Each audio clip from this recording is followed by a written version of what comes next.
Nous nous levons dans le bruit des tabourets métalliques et évacuons la salle, laissant à sa disposition les 4 officiers désignés.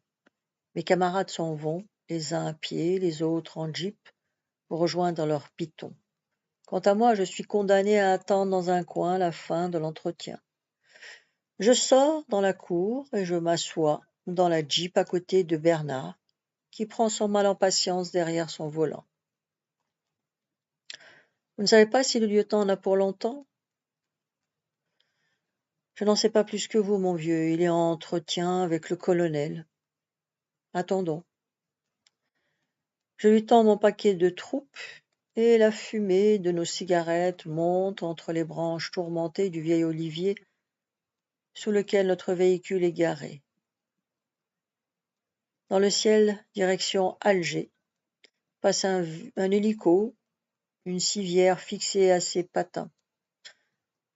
L'un d'entre nous a encore versé son sang, et il ne sera pas le dernier. Une nouvelle période de travail intense commencera dans 2 jours. C'est en effet le 20 que débarquera à Ouleddamer la 2e promotion. Certes, la période de rodage est terminée. Nous avons acquis une certaine expérience et je suppose que mon système d'écoute continuera à nous rendre de signaler service. Scipion sort du PC et se dirige à grands pas vers nous. Il n'est guère bavard et je n'ai pas envie de lui poser de questions. Bernard fait tourner le moteur, la tête rentrée dans les épaules. Nous reprenons la piste de Ouleddamer. Je comprends d'autant plus son silence que je partage certainement les mêmes sentiments que lui. Virer notre colonel comme un malpropre est une chose qui ne se fait pas. Ces purges auront-elles des séquelles sur la politique suivie par le chef de l'État?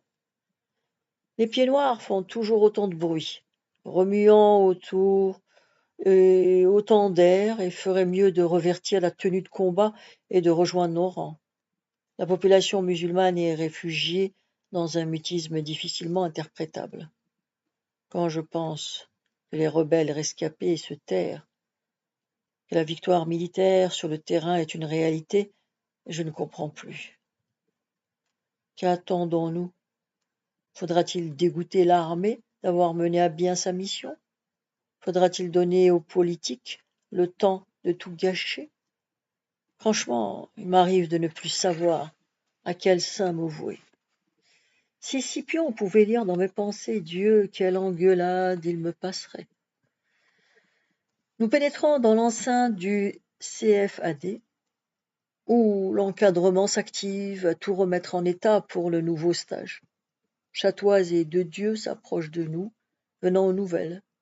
Je n'ai pas encore ouvert la bouche depuis Borges-Menaël. Scipion nous fait entrer tous les 3 dans le PC, s'assoit derrière le bureau, tandis que nous prenons place devant lui. Cigarette. Le nouveau patron, le colonel Fauré, nous a entretenus de ses intentions. Pour l'instant, il ne voit pas pourquoi il changerait quoi que ce soit à la stratégie de son prédécesseur. Nous avons ordre de poursuivre notre mission avec la même conviction. Il viendra prochainement se rendre compte par lui-même sur le terrain pour se forger une opinion. Je questionne. Est-il au courant de ce que nous faisons au CFAD? En gros, il paraît qu'à Alger, le commandement suit de près notre expérience pilote. Il peut dire n'importe quoi, se permet d'ajouter Dedieu à l'emporte-pièce. Je ne vous permets pas de juger vos chefs, réplique Scipion, cinglant, comme une cravache. C'est l'article 1 du règlement militaire. Dedieu s'écrase, mais ne baisse pas les yeux. Scipion, qui n'est pas un imbécile, nous regarde et conclut. Je comprends votre déception. Croyez-vous être les seuls à regretter le colonel Leclerc? Il a été broyé par les engrenages d'une machine qui ne fait pas de sentiment. Nous avons un nouveau patron et nous lui devons une obéissance totale, quoi qu'il arrive. Bien compris? Vous pouvez disposer. Nous sortons en silence, ces arguments sont sans réplique. L'ambiance n'est vraiment pas au beau fixe. Je vais faire quelques pas dans le village pour me détendre avant le dîner. Le temps est humide, le vent vient de la mer, poussant devant lui des nappes de brume. Je frissonne. Les maigres troupeaux de moutons rejoignent en bêlant leur enclos mitoyen des maisons. Des petits bergers, aux lancers de cailloux précis, les dirigent adroitement.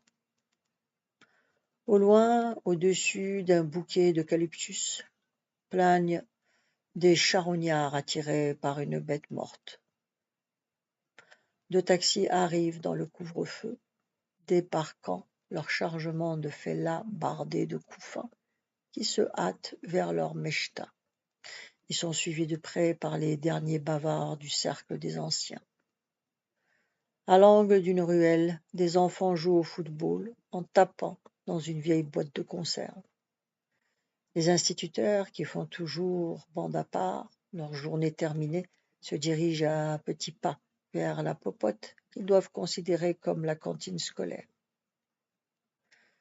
Nous cohabitons dans une indifférence mutuelle. Ils savent que je suis l'un des leurs et que j'ai rempilé. Ils me font particulièrement la gueule, mais je les ignore. Pour moi, ils sont transparents. C'est au fond dommage, car nos missions se rejoignent. Ainsi sont les hommes.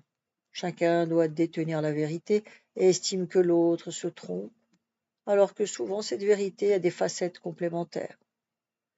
La nuit tombe sur Oued-Damer. Les contours des collines s'estompent. Demain sera un nouveau jour. Le 20 mars au matin, sous des giboulées de pluie et de grêle dont nous nous serions passés, c'est le branle-bas de combat à Oued-Damer. Le convoi en provenance de Rottweil, Migueli en tête dans sa Jeep, massé à ses côtés, nous fait l'honneur d'accompagner les premiers futures troupes d'autodéfense. Je cite pour mémoire Ouled Aïssa, Djerabet, Douar Mendil, Dar Beida et Ouled Hamida. Forster est avec les siens. Tout porte à croire que la SAS est un État dans l'État, comme le CFAD, en y réfléchissant bien. L'accueil de la première promotion, testé avec succès, est repris pour les nouveaux venus qui sont arabes en majorité. Géographiquement, Borj Menaïel marque la frontière entre les deux ethnies. Ces hommes sont sur leur terre. Ils ont donc une parfaite connaissance du milieu et du terrain. Obtenir des renseignements sera plus facile et mes heures d'écoute devant mes micros devraient être payantes. La pluie, qui va jusqu'au bout de son caprice, nous réunit plus vite que nous l'aurions souhaité pour le kawa de l'amitié.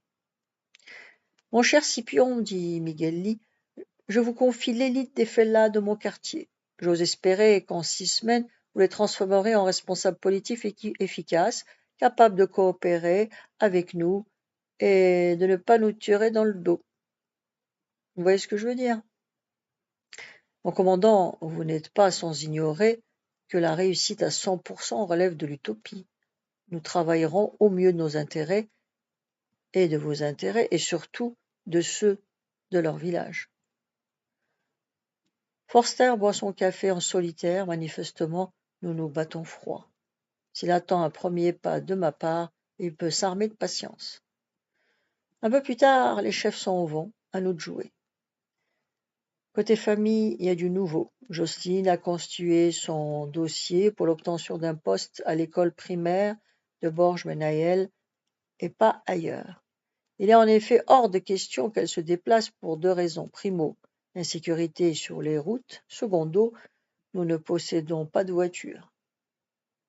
Elle est convoquée le 25 à Tizi Ouzou pour la visite médicale. Juliette, mon amie sympathique, lui a promis de l'accompagner avec son mari pour cette formalité. Tout se passe sans histoire et j'en suis quitte pour offrir l'apéritif à Scipion. L'Académie lui fera part du résultat de la réunion de la commission paritaire, vraisemblablement en juin. Elle n'y croit pas trop, mais pour une fois, je suis optimiste car je connais sur le bout des doigts les projets du gouvernement prévus sur le plan de Constantine en matière de scolarisation. Les Scipions sont charmants et ils nous invitent parfois, car nous sommes rarement libres ensemble, à faire un tour en voiture avec eux jusqu'à Cap Ginette. Grand amoureux de la mer, je remplis mes yeux et mes poumons de l'air du large. L'horizon marin est un perpétuel ravissement. Ça y est, je me mets à rêver. Chatoise me fait vite revenir sur terre. Mon lieutenant, je vous rappelle que nous devons partir ensemble avec la moitié de l'effectif dans 1 heure pour une patrouille d'une dizaine de kilomètres vers la ferme Belounis. Je fais procéder à la perception des armes et des munitions. Très bien, Chatoise. Que ferais-je sans vous? Je vous rejoins après avoir répété le parcours sur la carte. Plutôt le repérer. N'oubliez pas de changer la pile du 536. Au PC, Scipion m'informe qu'il assurera la sortie de l'après-midi avec l'autre groupe. Bonne chasse, Fortu. Avant de partir, je me rends compte que les semaines ont vite passé et que le départ en permission des stagiaires est proche. Les relations sont bonnes, voire amicales. Les hommes ont des tripes, et ils le prouvent en ne rechignant devant rien. En cours, peu habitués à l'effort intellectuel, ils essaient malgré tout de comprendre et la plupart y arrivent. L'intelligence est la chose au monde la mieux partagée. Au tir, au crapahut, ils sont inlassables. J'écoute tous les soirs, très indiscrètement, maintes conversations. Mais à culpa.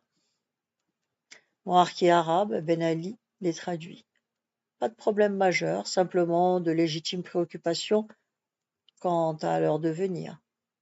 Dès le lendemain, avec Scipion, nous reprenons leurs soucis et nous démontons leur appréhension dans nos discussions.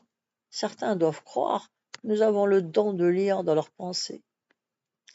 À l'heure dite, je rejoins mon groupe qui m'attend avec mon adjoint dans la cour du poste.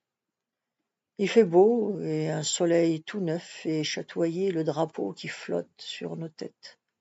Les stagiaires en tenue de combat, l'arme à la bretelle, piétinent et bavardent en fumant une dernière cigarette. Le village encore humide de rosée vaque à ses occupations habituelles, corvées d'eau, de bois, va-et-vient des taxis. Les femmes travaillent, portent d'énormes charges de bois mort. Des fillettes gracieuses se hâtent, une jarre d'eau en équilibre sur la tête, petite ballerine de la misère. Direction la sortie. Colonne par 1. Eddy, éteins ta cigarette. Suivez-moi. Chatoise, vous fermerez le dispositif. Nous nous ébranlons sans bruit sur les sentinelles pour les semelles en caoutchouc de nos patagas. Au passage, quelques civils lèvent la main vers nous en guise de salutation. L'école est silencieuse, les enfants doivent plancher sur le mystère de la règle de 3. Des poules en liberté caquettent en s'enfuyant, plumes ébouriffées, devant ceux qui ont osé les déranger sur leur tas de fumier. Je lance d'une voix forte: formation de combat en ligne, 10 mètres entre chaque homme. Approvisionnez vos armes, 1 balle dans le canon. Attention à la sécurité, on fouille lentement le terrain. En avant. Le bruit des culasses qui claquent déchire le silence. Chatoise fait un essai radio avec la tour. C'est parti. L'ensemble se déploie sur 300 mètres. Le terrain descend en pente douce sur Boj-Menaïel. Un petit oued sec recouvert de bouquets de lauriers roses longe la piste, où s'en écartent selon les accidents du relief. Nous ne crapahutons pas souvent dans ce secteur, peu propice aux exactions des rebelles. En dehors de quelques olivettes, plus ou moins abandonnées, et de zones de broussailles épineuses au milieu des cailloux, nous avons plus de chances de lever lièvres et perdrix que de tomber sur l'ennemi. Lentement, l'un couvrant celui qui fouille le buisson, les hommes progressent comme des soldats de métier. Dans ce domaine, j'ai beaucoup à apprendre en les observant. Le sol récemment mouillé offrent des indices qu'ils savent interpréter. Le sabot d'un âne, la patte d'un sanglier ou la sandale d'un homme. Chatoise les encourage de la voix et me fait signe qu'il va explorer un méandre de l'oued en contrebas. Je lève le bras et m'arrête pour les attendre. Le dispositif s'immobilise, encadré de 2 stagiaires. Mon réunionnais pénètre dans les lauriers roses, particulièrement denses à cet endroit. Seuls les hauts branchages s'agitent, signalant leur progression. Une détonation d'armes légères, immédiatement suivie de plusieurs rafales de PM, me font sursauter. Le silence retombe, lourd d'interrogations.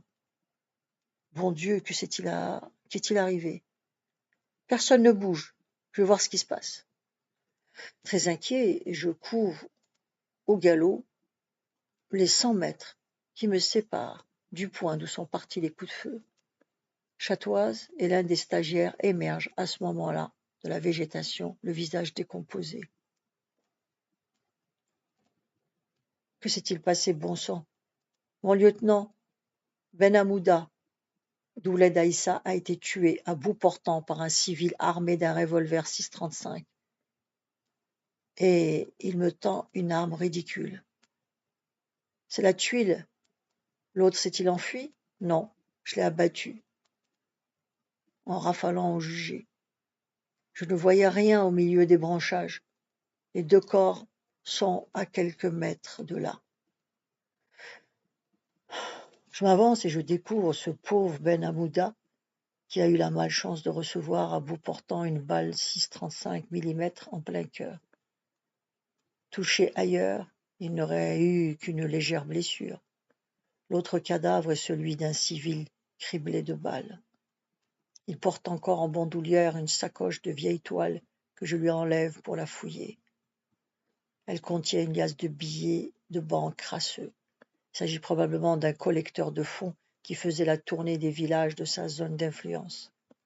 Cet argent gagné à grand-peine par ceux que l'on rançonne et que l'on égorge s'ils refusent de payer l'impôt m'inspire un profond dégoût. Il ira grossir la caisse noire du régiment.